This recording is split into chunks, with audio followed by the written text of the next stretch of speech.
No silêncio que antecede a luz, Bereshit pulsa em cada veia a fundação que o vento conduz,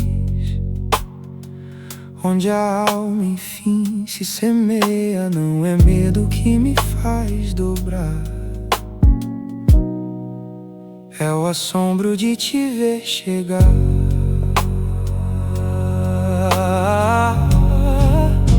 Sefira de temor, porta da fé, o princípio que me põe de pé. No centro da Sefira o mistério se faz, onde o medo vira luz e a alma encontra a paz. A raiz que todas as cores contém, o alicerce que me leva além. Não busco o céu por recompensa, nem fujo do fogo por punição. A tua grandeza é a medida imensa que silencia o meu coração. 3 véus caem na imensidão, deixando apenas a intenção. Sefira de temor, porta da fé, o princípio que me põe de pé. No centro da Sefira o mistério se faz, onde o medo vira luz e a alma encontra a paz. A raiz que todas as cores contém,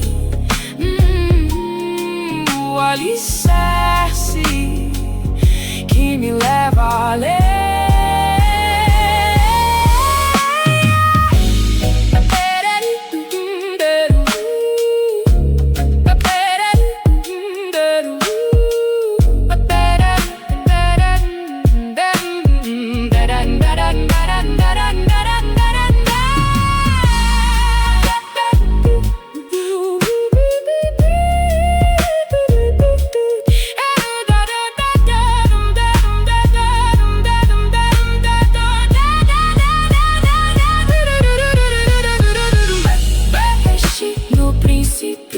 Amém.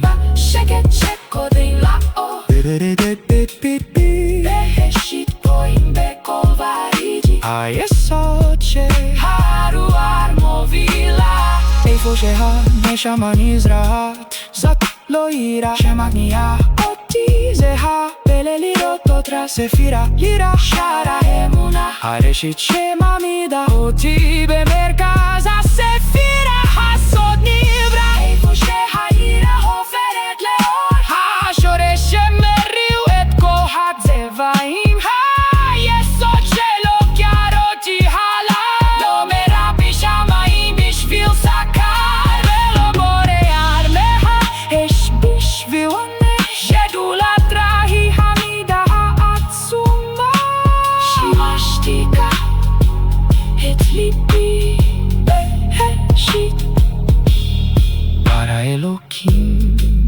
Amém, amém. Amém.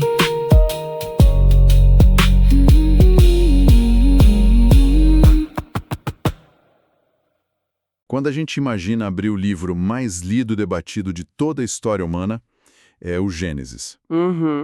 A expectativa normal é encontrar ali um relato cronológico simples, tipo um documentário sobre a construção do universo físico. Com certeza, um primeiro dia, a luz, os oceanos, um cronômetro começando a contar, né? Exatamente. Mas, em vez disso, a gente tropeça num manual brutalmente exigente sobre a psicologia e a intenção humanas. Na nossa análise profunda de hoje, nós vamos destrinchar excertos fascinantes do Zohar, que é a obra central da Kabbalah. É um material bem denso, mas muito revelador. Muito. E a nossa missão aqui é muito clara. Nós queremos decodificar por que este texto ancestral afirma que, sem uma emoção muito específica e um pouco incômoda, diga-se de passagem, o tal do temor reverencial, sem isso qualquer conhecimento não passa de um castelo de cartas pronto para desmoronar. É um ponto de partida que desestabiliza a expectativa de muita gente, sabe? porque o texto que temos em mãos não está nem um pouco interessado em astronomia ou geologia antigas. Ele mapeia a anatomia da intenção humana. Totalmente. O Zohar pega a primeiríssima palavra da Bíblia, que é Bereshit, e que normalmente a gente traduz como no princípio, e ele afirma categoricamente que isso não é um marcador de tempo. Então ele tira a ideia de cronologia da jogada. Isso, ele a reinterpreta como a primeira mitzvah, ou seja, o primeiro mandamento, o temor ao Criador. A afirmação é de que esse temor não é tipo, uma mera reação a um perigo, mas sim a infraestrutura obrigatória para acessar a verdadeira realidade. Certo, vamos desempacotar isso. Porque para quem consome volumes enormes de conhecimento tentando entender o mundo, esse texto oferece um atalho meio contraintuitivo, né? Bastante. A ideia reconfortante que a nossa cultura tem hoje em dia é a de que fazer coisas boas ou aprender bastante já é o suficiente. Basta acumular informação ou boas ações. Exato. Mas o Zohar vira isso do avesso e diz que a intenção oculta por trás da busca importa, infinitamente mais do que a mecânica do aprendizado ou da ação em si. É uma mudança de paradigma absoluta. E acho que vale ressaltar que a nossa função nesta análise não é validar ou invalidar essas visões milenares de um ponto de vista teológico. Claro, não estamos tomando partido. Isso. A ideia é explorar a arquitetura de pensamento impressionante que essas fontes apresentam. Nós estamos analisando a mecânica de por que o medo, ou melhor, essa reverência profunda, é colocado no topo absoluto da hierarquia intelectual e moral. E essa primazia do temor fica muito evidente quando o texto traz o Salmo 111, versículo 10, que diz textualmente: o princípio da sabedoria é o temor ao Eterno. Uma frase fortíssima. Sim. E o Zohar se debruça sobre isso e questiona: por que o temor tem que vir antes da sabedoria? Antes do amor, antes de tudo? É a grande pergunta. Para tentar visualizar o porquê dessa ordem, me ocorreu uma analogia enquanto eu revisava as fontes. Pensa na gravidade de um planeta. Ok, gravidade. Se a gente quer colocar satélites em órbita, e aqui os satélites seriam as chamadas sefirot, as propriedades espirituais, tipo a sabedoria, a misericórdia, o amor, é preciso haver um centro de atração. Uma força invisível que mantém tudo no lugar exato, né? Essa analogia é o temor ou a reverência a algo maior? O que acontece com a sabedoria? Pois é, ela simplesmente se solta, flutua para o vazio e vira lixo espacial. Perde totalmente a utilidade. O texto insiste que tentar alcançar qualquer propriedade espiritual sem estabelecer primeiro a gravidade desse temor é inútil. Nossa, faz todo sentido. E o que nos leva a uma passagem muito reveladora das fontes. O texto cita o profeta Jeremias, capítulo 33, versículo 25. Ele diz: se a minha aliança não estiver com o dia e com a noite, e se eu não tivesse estabelecido as ordenanças dos céus e da terra? E como o texto interpreta essa aliança? O Zohar interpreta essa aliança exatamente como a força do temor. Ele argumenta que o temor não é só um conselho de etiqueta moral para viver bem em sociedade, sabe? Não é um manual de boas maneiras. Longe disso. Ele é a engrenagem, o tecido conectivo da realidade. O texto defende que, se não fosse por esse reconhecimento de algo infinitamente maior, o universo inteiro perderia sua integridade estrutural. Ele literalmente deixaria de existir. Caramba, mas saber que esse temor é a gravidade que sustenta tudo, cria uma armadilha psicológica gigantesca. Como assim? Porque a palavra medo é extremamente elástica na nossa linguagem diária, né? O que acontece, então, se uma pessoa ancora a vida inteira dela, todas as suas ações, no tipo completamente errado de temor? Ah, sim. Essa é a grande encruzilhada que o Zohar aponta. E ele faz isso dissecando a motivação humana com uma precisão que chega a ser muito incômoda. É quase cirúrgico. Exato. O texto não aceita qualquer medo como válido e divide as nossas motivações em 3 categorias muito estritas.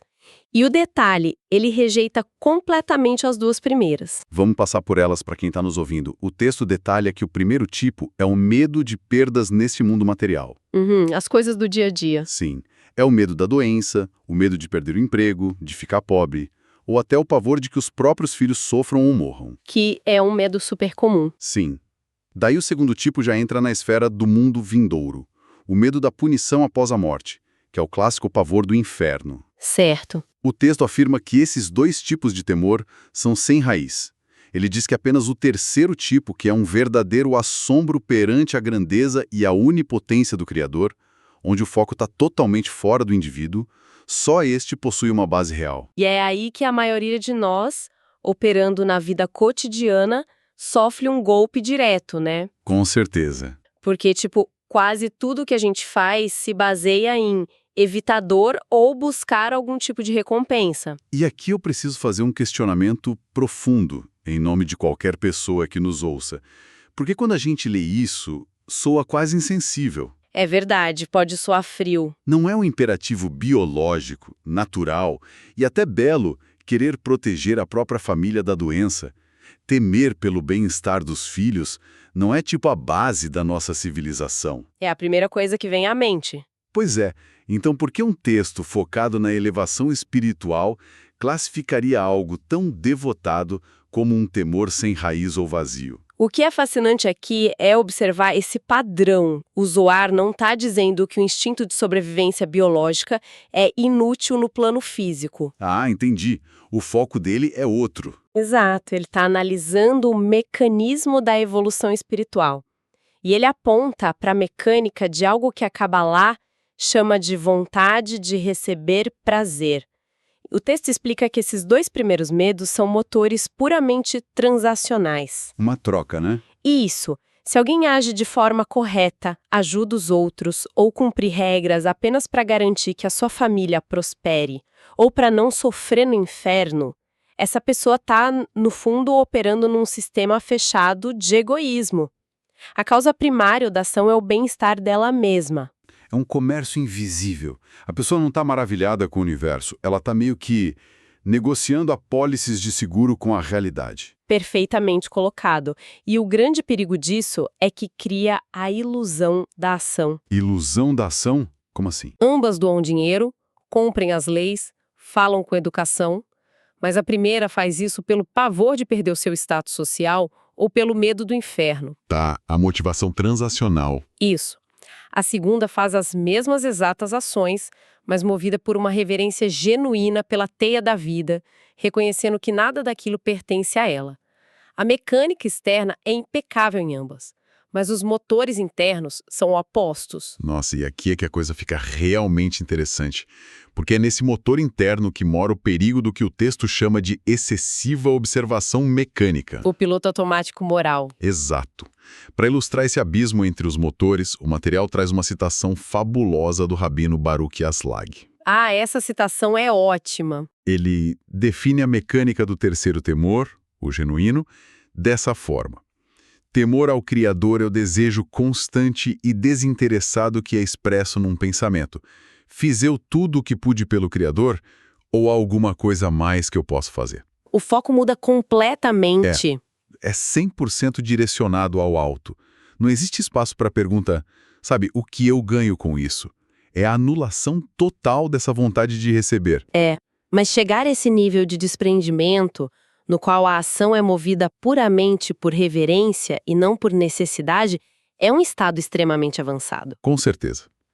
E o material deixa claro que tentar injetar essa sabedoria pura numa mente que ainda opera sob a lógica da barganha não é apenas ineficaz. É perigoso, na verdade. O que nos leva ao dilema central do texto, a dramaticidade em torno da transmissão desse conhecimento. É uma passagem bem intensa. Tem uma cena muito vívida, descrita nas fontes, onde o autor central do Zohar, o Rabino Shimon, ele começa a chorar e a lamentar intensamente.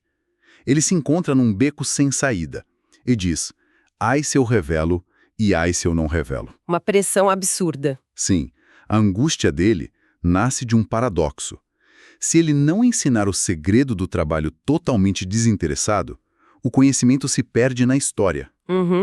Mas se ele revelar os que o texto chama de pecadores, ou seja, aqueles que ainda operam sobre esse egoísmo transacional, terão acesso a segredos que não conseguem suportar. Ele entende a fundo a mecânica da psique humana. Revelar o grau mais alto para quem ainda precisa do medo para agir corretamente destrói a própria ferramenta de correção dessa pessoa. Para visualizar o receio do Rabino Shimon, eu gosto de pensar na mecânica dos cheat codes, aqueles códigos de trapaça nos videogames, sabe? Nossa, sim. É uma ótima forma de ver isso. Imagina entregar para alguém que acabou de comprar o jogo um código que garante vida infinita e acesso direto à última fase. A pessoa perde todo o processo de aprendizado. Exato. Ela não aprendeu a desviar os obstáculos, não entendeu a física do jogo, não superou nenhuma frustração. Ela tecnicamente vence, mas a experiência inteira foi esvaziada e corrompida. O Rabino Shimon chora porque ele percebe que dar a sabedoria desinteressada a uma mente egoísta é tipo dar cheat codes para a alma. A pessoa adquire o poder do conhecimento, mas jamais corrige as próprias falhas. E essa mecânica se torna ainda mais clara quando o texto se volta para a alegoria do Jardim do Éden, especificamente a árvore da vida e a árvore do conhecimento do bem e do mal. A clássica história do Gênesis. Exato.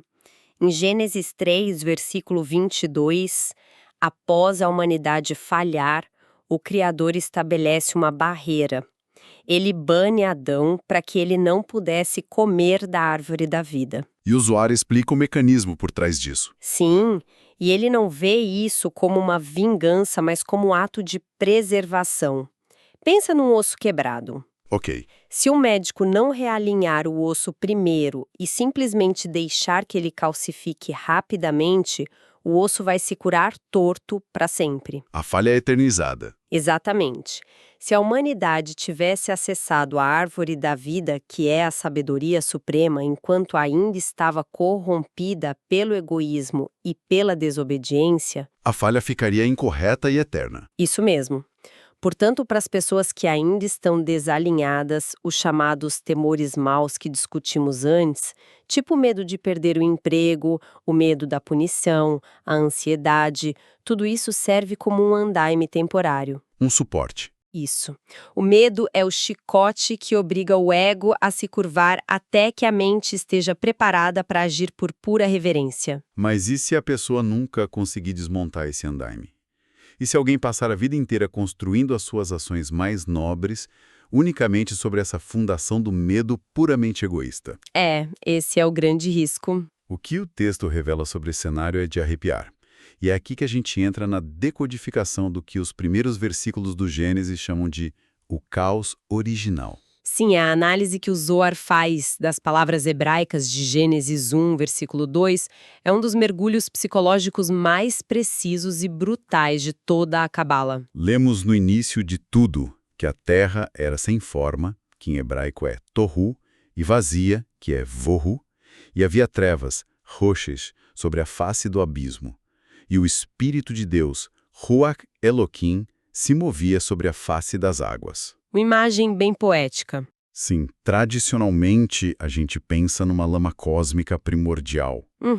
O universo se formando. Mas o Zohar decodifica essas 4 expressões não como matéria física em formação, mas como 4 punições severas ligadas a antigas execuções. E a lista é pesada. Muito pesada. Tohu é associado a estrangulamento, Vohu a apedrejamento, Shoshek a queima ou incineração e Ruach Elohim a decapitação. É brutal. Quando eu li sobre estrangulamento associado ao Tohu, eu confesso que a minha mente não foi para uma masmorra medieval, sabe? Para onde ela foi? Eu imaginei um executivo moderno sofrendo um ataque de pânico. Nossa.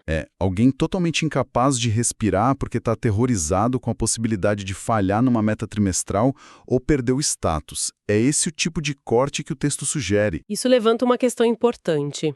É uma leitura muito precisa do mecanismo que o texto propõe, sim. Precisamos entender que, na visão cabalística, essas execuções não são castigos físicos aplicados por uma entidade raivosa. Não é um filme de terror. Não, elas são a descrição clínica das consequências internas quando um sistema opera com a força motriz errada. O estrangulamento de Tohu acontece porque quem age guiado exclusivamente pelo pavor de perder o que tem, entra num estado de constante luta ou fuga. O sistema nervoso em alerta máximo. Isso. Esse estado bloqueia a oxigenação da mente. A pessoa perde a capacidade de compreender coisas profundas, ficando asfixiada pela ansiedade material. O oxigênio da sabedoria não passa. Faz todo sentido. E o apedrejamento de Vorhu? Como isso se traduz na nossa psique? O apedrejamento representa uma mente esmagada. Pensa na quantidade de pensamentos obsessivos, pressões sociais, dívidas e a constante necessidade de aprovação. Tudo isso desabando diariamente sobre alguém. Exato. Sobre alguém que mede o seu valor pelo mundo exterior. São pedras pesadas caindo continuamente sobre a estrutura mental da pessoa, esmagando a sua paz e puxando a mente para o abismo do cansaço crônico. O que, mais uma vez, soa como um diagnóstico perfeito porque a gente chama de burnout na sociedade atual. Sem dúvida. E as trevas de Shostak, que estão associadas à queima. A queima é a combustão interna da força vital. Quando a motivação de alguém é ser melhor do que o outro sabe, quando o motor é a inveja, a competição selvagem, o puro desejo de superioridade, cria-se um fogo interno impuro. Que consome a pessoa por dentro. Sim, esse fogo incinera a vitalidade e a alegria genuína. A pessoa queima a própria essência para alimentar uma fornalha de vaidade. É pesado. Isso nos deixa com a última imagem. A decapitação ligada a Ruach Elioquim. Como isso se conecta com os conceitos técnicos, como a Malchut, que aparecem nessas fontes? Pensa em Malchut, que se traduz como reino ou plano da ação. Como um grande funil. O propósito de um funil é receber um fluxo no topo e distribuir embaixo. Certo. Mas a decapitação é a consequência final do egoísmo radical. Se o funil se fecha na ponta de baixo, tentando segurar tudo apenas para si mesmo, que a vontade de receber em seu estado máximo, o fluxo superior é interrompido. A cabeça é separada do corpo. Exatamente. A cabeça, que representa a conexão com as ideias superiores, puras e desinteressadas, é decepada do corpo, que é a ação diária.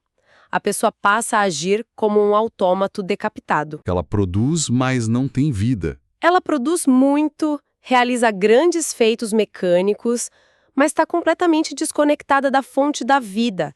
Essa é a terrível experiência de cair numa Malchut vazia. Então, o que tudo isso significa? Quer dizer, executar boas ações enquanto a mente é constantemente torturada pelo medo de falhar, ou esmagada por pensamentos obsessivos de aprovação. É vivenciar o caos na própria alma. Exatamente isso. A Terra sem forma e vazia de Gênesis não é um lugar físico intocável no espaço sideral. É a paisagem mental exata de alguém que faz a coisa certa, mas pela motivação fundamentalmente oposta à reverência. Sim, se ignorarmos a gravidade do verdadeiro temor, a estrutura entra em colapso natural e somos engolidos pelas 4 fases do caos que discutimos. E é por isso que o verdadeiro alvo dessa sabedoria ancestral, por mais dura que a linguagem possa parecer, E ela é bem dura. é a libertação do indivíduo. O objetivo é extirpar o tal do mau temor. Eles buscam desativar o chicote da ansiedade debilitante e da coerção mental que rege o mundo material. A proposta é elevar a mente a um estado no qual a ação ocorra não como uma fuga desesperada do estrangulamento ou do apedrejamento social, mas por um puro e deslumbrado alinhamento com a realidade. É lindo isso. Quando se atinge essa reverência abnegada, os estados caóticos de Tohu e Vorhu simplesmente evaporam. Toda essa exploração nos força a confrontar as motivações escondidas nas engrenagens do nosso próprio comportamento diário. É um nível de exigência brutal sobre a qualidade da intenção. Com certeza. E nós passamos esta análise inteira falando sobre os labirintos da mente e da emoção humana. Mas, olhando para toda essa arquitetura de pensamento, isso nos deixa com um pensamento final fascinante e talvez um pouco perturbador para o futuro de quem está nos escutando. Qual seria? Se o temor reverencial autêntico e o maravilhamento desinteressado são a infraestrutura absoluta e inegociável para acessar a verdadeira sabedoria, o que isso significa para a nossa relação com a inteligência artificial? Nossa, é uma excelente pergunta. Né? Nós estamos hoje construindo máquinas alimentadas com o conhecimento inteiro da humanidade, mas com zero capacidade emocional, biológica ou espiritual de sentir assombro, reverência ou temor perante um Criador ou o próprio universo. Fica a reflexão de como isso vai se sustentar. Se a sabedoria sem reverência inevitavelmente desaba, será que as nossas mentes sintéticas mais avançadas estão destinadas a operar para sempre no caos eterno e vazio de Tohu e Vohu? Fica a reflexão para quem nos acompanha. Até o nosso próximo mergulho profundo.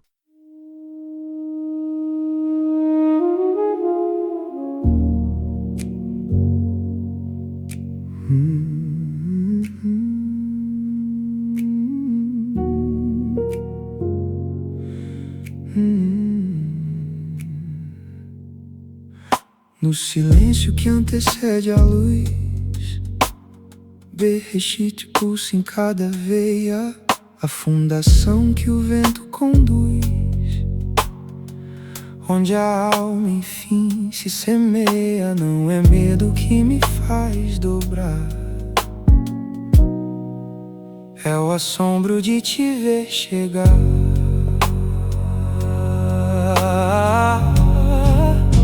Sefira de temor, porta da fé, o princípio que me põe de pé. No centro da Sefira o mistério se faz, onde o medo vira luz e a alma encontra a paz. A raiz que todas as cores contém, o alicerce que me leva além. Não busco o céu por recompensa, nem fujo do fogo por punição. A tua grandeza é a medida imensa que silencia o meu coração. 3 véus caem na imensidão, deixando apenas a intenção. Sefira de temor, porta da fé, o princípio que me põe de pé. No centro da Sefira o mistério se faz, onde o medo vira luz e a alma encontra a paz. A raiz que todas as cores contém, o alicerce que me leva além.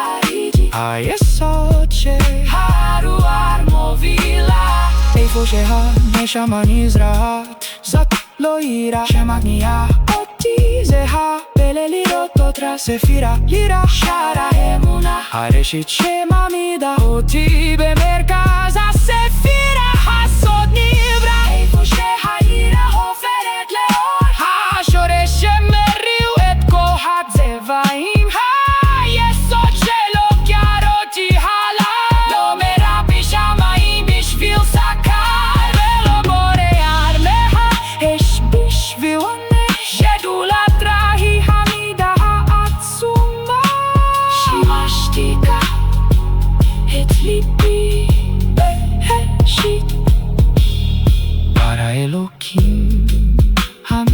Amém. Amém.